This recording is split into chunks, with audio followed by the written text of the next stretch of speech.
नमस्कार, आकाशवाणी से प्रस्तुत है समाचार संध्या।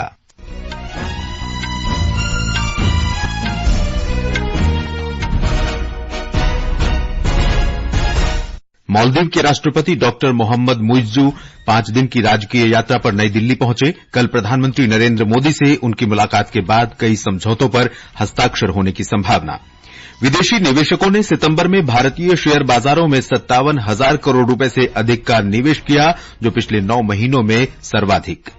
भोपाल से 1,800 करोड़ रुपए से अधिक के मादक पदार्थ बरामद, 2 लोग गिरफ्तार। इजरायल और हिजबुल्लाह के बीच संघर्ष तेज होने से इजरायल लेबनान सीमा पर तनाव बढ़ा। गाजा और पश्चिम एशिया में हिंसा रोकने के लिए दुनिया भर में फलस्तीन समर्थकों का प्रदर्शन।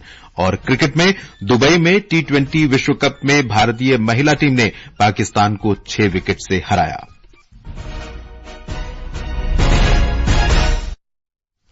समाचार संध्या के साथ मैं देवेंद्र त्रिपाठी। मालदीव के राष्ट्रपति मोहम्मद मुइज्जू भारत की 5 दिन की राजकीय यात्रा पर आज नई दिल्ली पहुंचे। विदेश राज्यमंत्री कीर्तिवर्धन सिंह ने हवाई अड्डे पर उनकी अगवानी की। विदेश मंत्रालय के प्रवक्ता रणदीप जायसवाल ने एक सोशल मीडिया पोस्ट में कहा है कि डॉक्टर मोहम्मद मुइज्जू की इस यात्रा से दोनों देशों के बीच दीर्घकालिक व्यापक द्विपक्षीय संबंध और मजबूत होंगे। विदेश मंत्री डॉक्टर सुब्रमण्यम जयशंकर ने श्री मुइज्जू से मुलाकात की और भारत मालदीव संबंध बढ़ाने की प्रतिबद्धता के लिए उनकी सराहना की। डॉक्टर जयशंकर ने विश्वास व्यक्त किया कि कल मालदीव के राष्ट्रपति की प्रधानमंत्री नरेंद्र मोदी से होने वाली मुलाकात से दोनों देशों के बीच मैत्रीपूर्ण संबंधों को नई गति मिलेगी। डॉक्टर मोहम्मद मुइज्जू का कल राष्ट्रपति भवन में रस्मी स्वागत किया जाएगा। श्री मुइज्जू राजघाट में महात्मा गांधी को श्रद्धासुमन भी अर्पित करेंगे। वे प्रधानमंत्री नरेंद्र मोदी के साथ परस्पर हित के द्विपक्षीय, क्षेत्रीय और अंतर्राष्ट्रीय मुद्दों पर बातचीत करेंगे। इसके बाद दोनों देशों के बीच कई समझौतों पर हस्ताक्षर होने की आशा है। डॉक्टर मोहम्मद मुइज्जू कल शाम राष्ट्रपति भवन में राष्ट्रपति द्रौपदी मुर्मू से भेंट करेंगे। उपराष्ट्रपति जगदीप धनखड़ भी श्री मुइज्जू से मुलाकात करेंगे। हमारे संवाददाता ने बताया कि मालदीव के राष्ट्रपति मंगलवार को आगरा तथा मुंबई और बुधवार को बेंगलुरु जाएंगे। हिंद महासागर क्षेत्र में भारत का एक प्रमुख पड़ोसी होने के साथ साथ मालदीव प्रधानमंत्री नरेंद्र मोदी के मिशन सागर और भारत की पड़ोसी प्रथम नीति के नजरिए में एक विशेष स्थान रखता है। विदेश मंत्री डॉक्टर जयशंकर की हालिया मालदीव दौरे के बाद मालदीव के राष्ट्रपति का यह 5 दिवसीय भारत का दौरा इस बात का प्रमाण है कि भारत मालदीव के साथ अपने संबंधों को कितना महत्व देता है। इस यात्रा से दोनों देशों के बीच सहयोग और उनके लोगों के बीच मजबूत संबंधों को और गति मिलने की आशा है। सुपर्णा सैकिया की रिपोर्ट के साथ आदर्श, आकाशवाणी समाचार, दिल्ली। नवीन और नवीकरणीय ऊर्जा मंत्री प्रहलाद जोशी आज से 3 दिन की जर्मनी यात्रा पर हैं। श्री जोशी हैम्बर्ग में 2 दिवसीय सस्टेनेबिलिटी कॉन्फ्रेंस में शामिल होंगे। इस दौरान श्री जोशी की जर्मनी और ब्रिटेन के मंत्रियों तथा अन्य अधिकारियों के साथ ग्रीन, हाइड्रोजन और नवीकरणीय ऊर्जा क्षेत्र के लिए किफायती दर पर धन उपलब्ध कराने सहित विभिन्न मुद्दों पर चर्चा करने की संभावना है। विदेश मंत्री डॉक्टर सुब्रमण्यम जयशंकर ने कहा है कि क्वाड संस्थागत सहयोग के सभी पारंपरिक मॉडल को खारिज करता है और इस वजह से ये अन्य संगठनों से अलग है। विदेश मंत्री ने नई दिल्ली में 3रे कौटिल्य आर्थिक सम्मेलन में कहा कि क्वाड केवल सदस्यों की स्वतंत्रता और सुरक्षा की रक्षा के उद्देश्यों के लिए बना संगठन नहीं है, बल्कि अन्य देशों के हितों की भी ये चिंता करता है। उन्होंने कहा कि ये हिंद प्रशांत क्षेत्र के हित सुनिश्चित करने के लिए बने प्रमुख मंचों में से एक है। विदेश मंत्री ने कहा कि ये महत्वपूर्ण है कि भारत के संबंध सभी प्रमुख देशों से हैं और भारत को वैश्विक राजनीति के प्रति अधिक जिम्मेदार देश माना जाता है।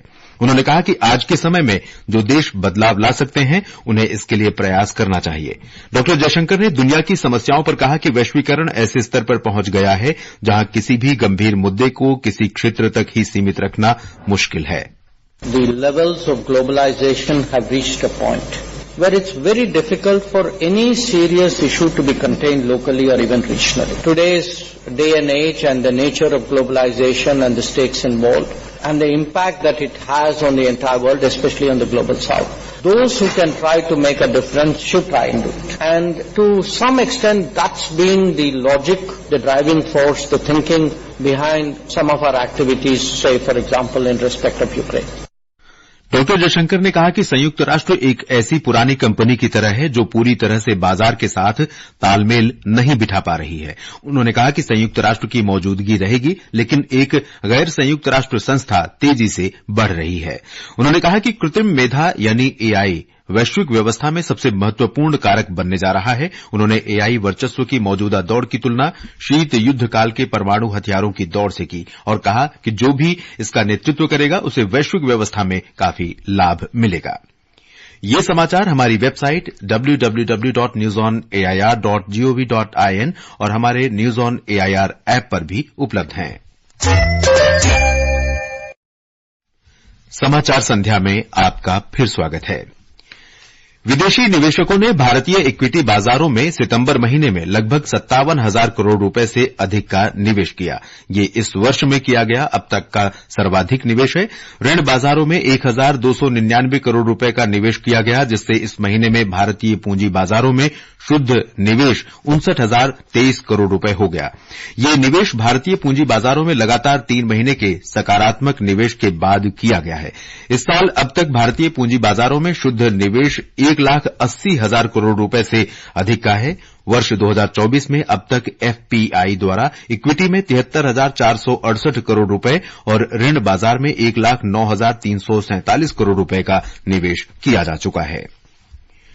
नारकोटिक्स कंट्रोल ब्यूरो ने गुजरात आतंकरोधी दस्ते के सहयोग से मध्य प्रदेश के भोपाल से 1,800 करोड़ रुपए से अधिक कीमत के मादक पदार्थ जब्त किए हैं। इस मामले में 2 लोगों को गिरफ्तार किया गया है।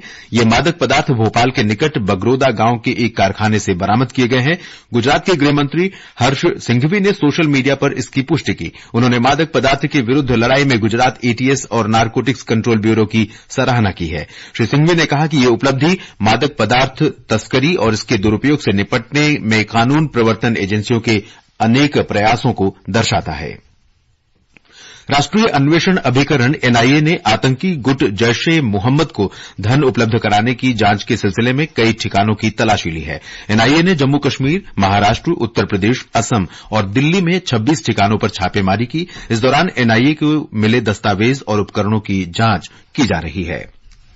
जम्मू कश्मीर और हरियाणा विधानसभा चुनावों की मतगणना मंगलवार को होगी। सुचारू मतगणना सुनिश्चित करने के लिए सभी केन्द्रों पर सुरक्षा के व्यापक प्रबंध किए गए हैं। हरियाणा विधानसभा चुनाव में लगभग 67% मतदान हुआ है। राज्य की सभी 90 सीटों के लिए कल वोट डाले गए थे। इलेक्ट्रॉनिक वोटिंग मशीनों को विभिन्न जिलों में स्ट्रांग रूम्स में कड़ी सुरक्षा में रखा गया है। जम्मू कश्मीर विधानसभा के लिए मतदान प्रक्रिया 3 चरणों में 18 और 25 सितंबर और 1 अक्टूबर को संपन्न हुई थी। अनुच्छेद 370 हटाए जाने के बाद केंद्र शासित प्रदेश जम्मू कश्मीर में पहली बार हुए विधानसभा चुनाव में 63.88% मतदान हुआ है। भारतीय वायुसेना ने अपने 92वें स्थापना दिवस पर आज चेन्नई में एक बड़ा हवाई प्रदर्शन किया। 21 वर्ष बाद ये प्रदर्शन मरीना बीच पर हुआ, जिसे 15 लाख लोगों ने प्रत्यक्ष देखा। इसे लिम्का बुक ऑफ रिकॉर्ड में भी दर्ज किया गया। इस प्रदर्शन को सोशल मीडिया के माध्यम से दुनिया भर में भी देखा गया। विभिन्न हवाई अड्डों से 72 विमानों ने फ्लाई पास्ट और एरोबेटिक्स का प्रदर्शन किया। ब्यौरा हमारे संवाददाता से। राजधानी चेन्नई आज थमसी गई क्योंकि सभी निगाहें आसमान की ओर थीं। यहां तक कि लड़ाकू विमान Sukhoi, Mirage, Rafale, Dakota, Jaguar, Hercules, Poseidon विमान अपनी पूरी क्षमता के साथ नीले आसमान में गर्जना कर रहे थे। आसमान में चित्रित सुंदर बड़े दिल का मतलब राष्ट्र के लिए उनका प्यार था और एक पक्षी के पंखों के रंगीन डिजाइन उन लोगों के दिमाग में सदाबहार रहेंगे जिन्होंने आज की धूप की परवाह भी नहीं की। यह मदीना के तट पर छतरियों के समुद्र की तरह था। इसमें कोई संदेह नहीं कि जिन युवाओं और बच्चों ने आज ये दृश्य देखा, वे न केवल योद्धाओं के रूप में बल्कि आपदाओं के दौरान मदद करने वाले व्यक्ति के रूप में भी बलों में शामिल होने के लिए प्रेरित होंगे। चेन्नई से जॉय की रिपोर्ट के साथ समाचार कक्ष से मैं शिव प्रकाश मिश्र। रक्षा अनुसंधान और विकास संगठन डीआरडीओ ने चौथी पीढ़ी की कम दूरी वाली हवाई रक्षा प्रणाली की 3 परीक्षण उड़ान सफलतापूर्वक पूरी कर ली है। ये परीक्षण राजस्थान के पोखरण फील्ड फायरिंग रेंज में किया गया। इन परीक्षणों में काफी ऊंचाई और गति के साथ लक्ष्य को भेदा गया। एक वक्तव्य में रक्षा मंत्रालय ने बताया कि इन परीक्षणों में अस्त्र प्रणाली की मारक क्षमता की बार बार पुष्टि हुई है। रक्षा मंत्री राजनाथ सिंह ने सफल परीक्षण पर डीआरडीओ, सशस्त्र बलों और उद्योग को बधाई दी है। उन्होंने कहा कि नई मिसाइल से हवाई खतरों से निपटने में सशस्त्र बलों को मजबूती मिलेगी। ये समाचार आकाशवाणी से प्रसारित किए जा रहे हैं। ताजा समाचार जानने के लिए आप हमारे social media handle X @AIR News Hindi को फॉलो कर सकते हैं। समाचार संध्या में आपका फिर स्वागत है। इसराइल और हिजबुल्लाह के बीच हिंसक संघर्ष तेज होने से इसराइली लेबनान सीमा पर तनाव अत्यधिक बढ़ गया है। सैन्य अभियानों की वजह से बड़ी संख्या में लोगों का विस्थापन हो रहा है।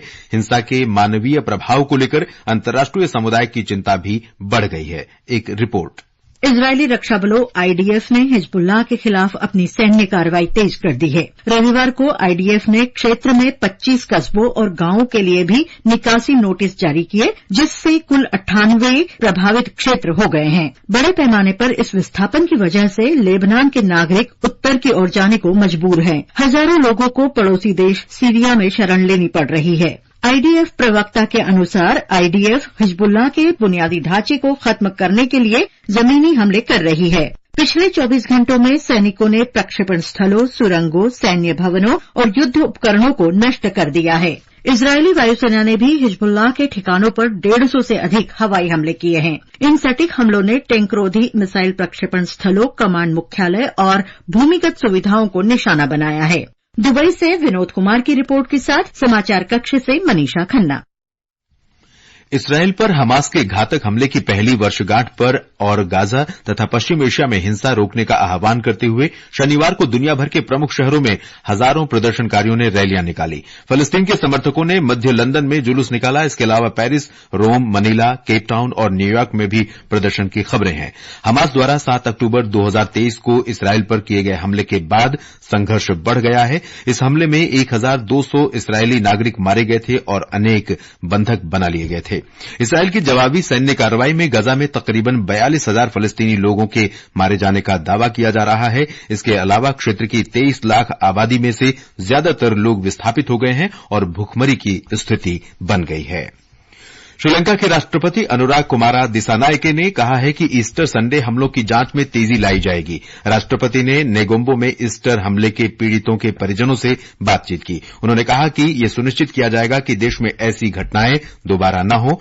21 अप्रैल 2019 को ईस्टर संडे हमलों में 274 लोगों की मृत्यु हो गई थी। मेघालय के गारो हिल्स क्षेत्र में अत्यधिक बारिश से हुए भूस्खलन में 10 लोग मारे गए हैं। क्षेत्र में सड़क और संचार संपर्क बुरी तरह प्रभावित हुआ है।